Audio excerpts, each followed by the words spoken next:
lupa. Kalau lupa jadi nggak ingat namanya ya. 1, 2, 3 namanya siapa? Iya kan? Rasain ya. Pokoknya nggak bisa aja. Bener nggak? Ya. Bener ya.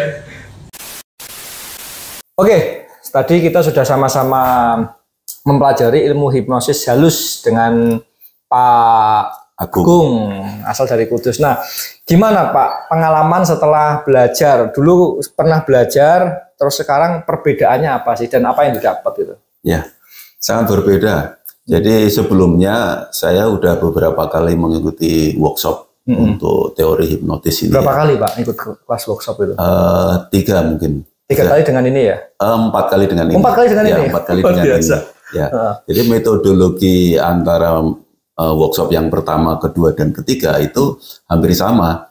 Jadi menitik beratkannya kepada bagaimana kita bisa menginduksi orang yang akan kita hipnotis. Nah, dan itu dari sisi kelemahannya bila kita bandingkan dengan teori yang saat ini saya dapat itu sangat jauh. Karena pada kenyataannya praktek hipnotis di lapangan, terlebih kita di depan audien banyak orang, itu ternyata tidak semudah yang kita teorikan. Karena banyak persoalan di situ. Contoh misalnya, dari sampel yang kita ambil, tidak semua orang itu mau untuk dilakukan hipnotis. Nah, sedangkan tahapan-tahapan kemampuan seseorang untuk mengulangi, meyakinkan, dan sebagainya agar dia kembali bisa kita hipnotis itu kan tidak mudah. Tetapi dengan pelajaran kita di hari ini, ternyata ada metodologi yang lebih smooth. Di mana orang itu bisa dengan tidak sadar, itu dia mengikuti kita melalui induksi yang halus, induksi yang smooth, sehingga dia dengan kata-kata saja itu bisa mengikuti terapi-terapi kita. Dan itu luar biasa. Hari ini saya dapatkan ilmunya. dan tadi Pak Agung sempat ngerasain nggak ya? Oh iya. Itu first time ya, pertama kali ya Pak? Pertama kali saya. Pertama kali saya. Dan itu saya tidak sadar kalau saya sedang hipnotis. Canggih berarti saya Pak. Ya. Jadi saya tadi hipnotis Pak Agung itu nggak pakai preinduksi, nggak pakai induksi, nggak pakai deepening. Jadi saya cuma ngobrol-ngobrol dan akhirnya nggak tahu, saya tahu titik lengahnya Pak Agung, akhirnya saya masuk dan kena gitu loh. Dan uniknya ya ini pertama kali Pak Agung ngerasain hipnotis itu.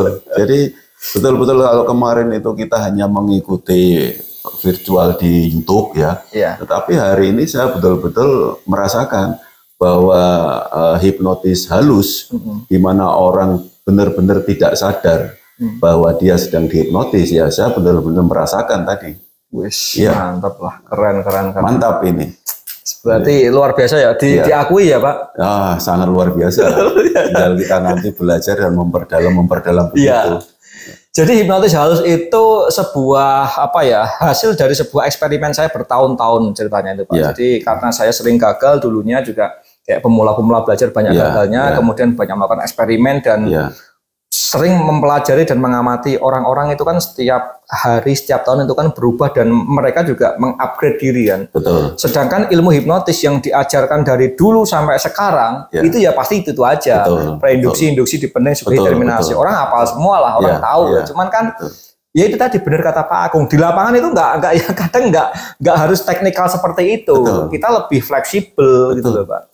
Dan kalau kita yang susah itu berhadapan dengan orang yang dia defensif dulu, ngeblok, itu susah lah ya. Susah kita ya. Jadi kita percaya diri punya gitu ya. Sudah ada dasar kita percaya diri bahwa kita bisa. Tetapi ternyata dari salah satu audien yang kita ambil itu ternyata dia sudah defense sendiri. Sedangkan teori-teori bagaimana kita menghadapi orang yang defense itu ternyata kan ada tahapan-tahapannya. Itu yang terkadang membuat kita itu sudah berhenti sampai di situ, tidak mau mempelajari lebih dalam lagi. Termasuk ketika ini ya Pak, ketika menghipnotis gagal ya sudah menyerah ya. Itu secara mental kita juga jatuh kan. Tetapi dengan kondisi tadi metode hipnotis halus, antara kita gagal pun itu orang tidak akan melihat, santai ya, karena nggak ketahuan. Nggak ketahuan, karena masih ada teori-teori yang nanti bisa kita sampaikan di audien. Tapi ini cara menurut saya yang apa ya, up to date terhadap kebutuhan masa saat kini ini lah. ya, terutama bisa diaplikasikan di perusahaan-perusahaan, PIC yang dia itu tugasnya memberikan motivasi, briefing dan sebagainya, membentuk trust dari audien itu sangat penting. Salah satu membentuk trust dari mereka kepada kita untuk bisa mengikuti materi-materi kita ya, salah satunya melalui kegiatan-kegiatan tadi sebagai ice breaking atau apa gitu. Dan kalau nggak salah Pak Agung juga apa nih Pak, kegiatan sehari-hari itu apa Pak? Sering memberikan materi-materi ini juga ya? Ya? Jadi kalau saya di perusahaan itu kebetulan saya posisikan saat ini sebagai Direktur HR dan GA. Direktur HRD dan HRGA. HRGA. Apa itu Pak?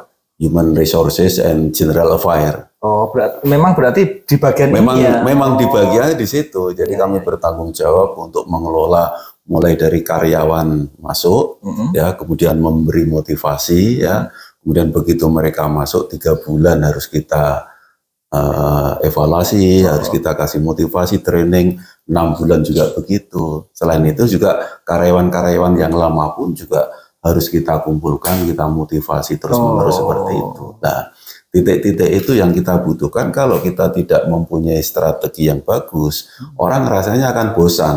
Ya, kalau hanya kita memberikan verbal begitu. Tetapi kalau ada trik-trik seperti ini, paling tidak mereka akan mempunyai rasa trust, sehingga apa yang kita sampaikan, satu, mudah dicerna, gampang diikuti, dan menjadi sesuatu yang menarik tentunya. Menyenangkan ya.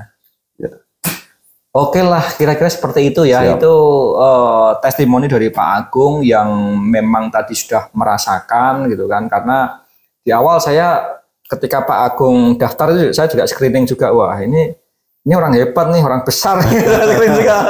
Wah ini jangan-jangan orangnya sulit gitu. Cuman ternyata ketika dengan metode hipnotis halus itu kita bisa menjelaskan dan bisa ngeklik ya antara saya dengan Pak Agung ya. Akhirnya Pak Agung juga dengan sangat cepat memahami dan bisa memasuki kondisi hipnosis dengan cepat sekali. Gitu.